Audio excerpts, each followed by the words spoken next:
Hi, this is Jace here from Sakuchi Honda, and I'm inside a brand new 2020 CRV.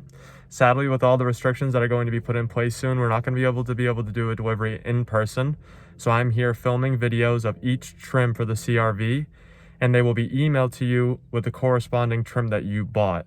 So if you bought a Touring CRV trim, then I'm going to be sending you the LX, the EX, the EXL, and the Touring trim videos that you can watch yourself, and you'll be able to walk through the car with me virtually.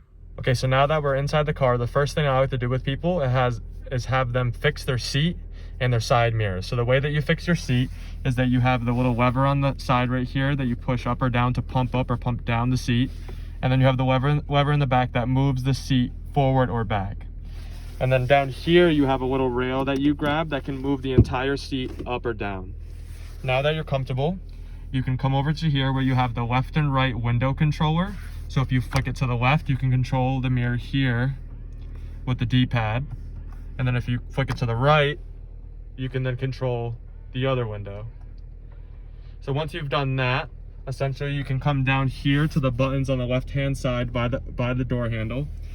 And the top left button here is the road departure mitigation setting button, and it has this light here that glows green that indicates that the road departure mitigation setting has been turned on, and you can press it again to turn it off. And what the road departure mitigation setting does is that it vibrates the steering wheel if you ever start to veer off the road. So if you ever want to turn that setting off, you can just tap the button here. The button below that is the collision mitigation braking system. So if someone stops short in front of you and you can't react to brake, then essentially the car will brake itself, and it will give you a warning before it brakes itself. This button is the vehicle stability assist. This is so if you ever start hydroplaning, or if you drive over black ice and your car loses traction, then it'll help you regain traction.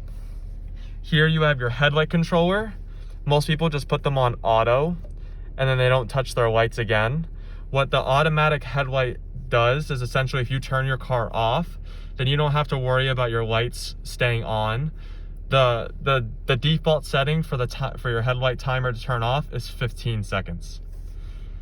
Here on the left-hand side of the steering wheel, you have a bunch of buttons that we're gonna go over. So here you have a button with 3 squares on it. I like to refer to it as the home button. And if you hit the home button, it puts you into the home screen of the instrument panel. And in here, you can then scroll left and right by using the directional here. So the first app that is placed here is the trip computer. So it shows you the range, so the total gas that you have in your car, the average fuel miles per gallon that you're getting, and then the total mileage is shown at the bottom. And if I hit the home button again, it'll bring us back to the home screen. And there's a bunch of apps that we can go through, but I just like to hit the main ones with our customers. And then that little wrench there is your vehicle maintenance. So it shows you your oil life. Whenever your oil life reaches 15%, that's when you know you're due for an oil change. A little wrench will pop up on the dash somewhere, indicating that you're due for an oil change. So there is a couple apps that are left in there, but those are the main ones that I like to hit with customers on a delivery. Here you have your plus and minus for the radio, so you can control the radio volume without having to go to the volume knob while you're driving. Here, once we pair your phone, you'll be able to answer calls, decline calls, and this button is this is the voice talk button. This puts you into Honda's voice command prompt that will pull up here. You'll be able to make hands-free phone calls by entering people into your speed dial list and then voice tagging them. And later on in the video, I'm gonna go through on how to do that. Okay, so now that we hit all the buttons on the left side of the steering wheel, we're gonna hit the right side. On this side, you have all your Honda sensing that you're gonna be using within the car, so the adaptive cruise control and the lane keeping assist. So this main button is what turns the ACC and the LKAS on and off. So by me pressing this button, it enables and disables the systems that are on. So right now, the adaptive cruise control and the lane keeping assist are on, but they're in a standby mode. So to really activate the systems, what you have to do is hit the lane button, which then brings up a set of lanes. And then see how the lanes aren't filled in the middle completely? Well, once you start driving from 45 to 90 miles an hour, those lanes will fill in white which then indicates to you that you can now hit the set button to set an adaptive cruise control speed. And then once you have set an adaptive cruise control speed, you can use this button, which is the low speed follow button. And by pressing this button, it brings up a set of bars. And the more that you press the button, you can change the distance of the adaptive cruise control.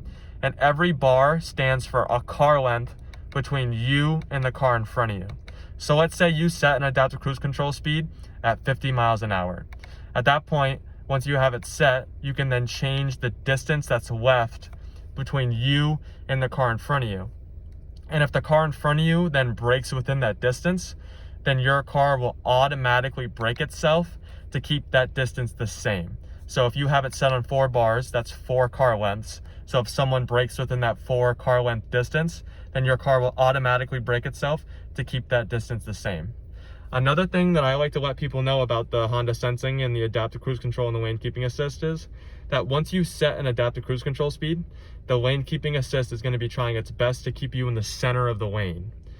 So what that means is if you go into a curve or a bend or anything like that, then essentially the lane keeping assist and the power steering is going to input on the steering wheel. So you'll be able to feel the power steering input, feel the wheel turn. You're still gonna have control over the wheel. You'll still be able to move it around, but essentially it's gonna feel like someone's just holding the other side of the steering wheel and kind of guiding you through turns. So I just like to let people know that. And if they ever get caught off guard by it and they kind of feel like they're not in control, then what you can do is just hit the main button again, and it turns all the systems off, and the adaptive cruise control speed that you had set is now canceled. Okay, so now that we did the right side, the right buttons on the steering wheel, we can look right here. So here you have your rear windshield wipers. So INT means intermediate speed, on means on fully. And then here you just have your normal front windshield wiper controllers. Okay, so now that we went over that, let me check my list. Okay, so now we're gonna go over to how to program radio stations. So essentially, once you find a radio station that you like, I'm just turning the volume up. So a lot of people like to listen to 92.3. So if you wanted to make that one of the channel presets, essentially what you can do is just hold down on the preset until you hear a beep. You see the number 1 pop up, and now that number 1 is 92.3. So if you go to a different station and you click back on 1, then it's always going to go back to 92.3. And then now if you want to change your radio source, all you have to do is hit the radio button. It'll put you to FM2, which is essentially another 6 presets. It's the same thing as FM1, but it just gives you another 6 preset choices. And then if you hit radio again, it's going to go to AM. Okay, so now to add a Bluetooth phone, what you have to do is hit the voice call button, click yes, and then I added my iPhone just to make sure that the Bluetooth was working on the car. You would hit add new device, and now you're searching for hands-free link on your phone. So what you would have to do is go to the settings on your phone, go to the Bluetooth menu, and then from there something called hands-free link should pop up in the menu. You would click on hands-free link, and then it'll give you a 6-digit pairing code that you have to pair just to make sure that you're pairing to the right car. And then from there it's going to ask if you want to sync your contacts. So then once your phone's connected, you'll be able to then play something over the radio via Bluetooth. So if you go to the media button and then click it until you see the Bluetooth icon, then from there, anything you play over the phone, you'll then be able to play over the radio. So music, podcasts, audio, books, anything like that. And then to go back to the radio source, you just have to hit radio. It'll bring you back to FM. So now that your phone's been paired, you can then answer calls hands-free, decline calls hands-free, and also hang up. If you're in the middle of a call, you can hang up. And then the voice talk button, once you voice tag people in your speed dial list, so how do you get to your speed dial list? Well, you have to come to this button right here and then scroll up until you see speed dial. And then right now, no phone is connected to the system, but your phone will be connected, so you'll be able to see your speed dial list. There'll be 20 speed dial entries. And then once you pick a number that you want to be able to call hands-free, you would then need to go into your phone book, find that contact. And then once you find that contact, it's going to ask you to voice tag them. So essentially, What voice tagging is, you're gonna have to say the contact's name exactly how it is in your phone book to the system. So as soon as you hit yes, I want to voice tag this person, it's then going to begin the voice tag setup. And what it's essentially going to ask you to do is hit the voice talk button and then say the contact's name. It's going to ask you to do that twice. So this is a little bit of a tricky one, setting to set up. So if you ever have any trouble setting up your hands-free calling, your speed dial list, your voice tags, then you can either call or email me, and I can help you set it up. Okay, so now that we have everything set up for the phone, we went over the radio stations, we can now talk about the AC. So here is the on-off button for the AC. So it's on auto right now. So to take it off auto, you can then change the fan speed here. On this side, you can change the temperature up and down. This button allows you to let air recirculate within the cabin. This button brings fresh air in. This button, you have your front defrosters, your rear defrosters, and then your mode button. And then this is just AC on off. Here you have your electric parking brake. So the way that you would activate this is you have to have your foot on the brake, and then you either have to push down or up to activate or deactivate it. And then once it's activated, you'll see a brake logo there. And then to deactivate it, you just push down.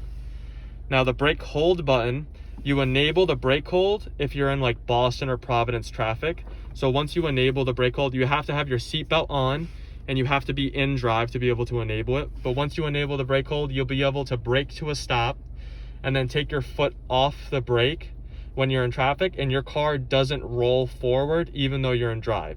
So you can relieve your knee and your leg of the constant stop and go that is Boston or Providence traffic. Everyone's driven in that. And then on this side, this button is the auto engine idle stop disabled button. So I know that's a mouthful, but if you've ever been in a newer car where the engine turns off after a couple seconds of pulling up to a stoplight or a red light, and you don't like that setting, essentially the engine will turn off and the car will go into an idle mode. That's better for miles per gallon, it's better for the environment. But some people don't like that setting because there is a little bit of a lag between you hitting the gas and the engine turning back on. So this is the button to turn it off.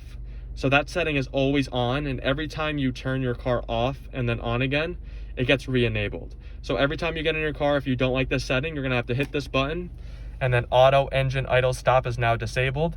That little A pops up in the left corner there, indicating that it's off. And then this is the economy button.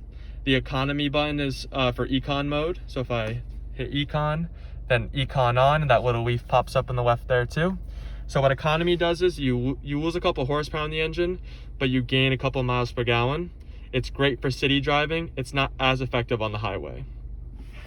Okay, so here you have your gas latch and your hood latch, but right now I'm just going to be showing you your gas latch. So if you pull forward on the gas latch, and if you come back to where your gas latch is located, and here you have your capless refuel.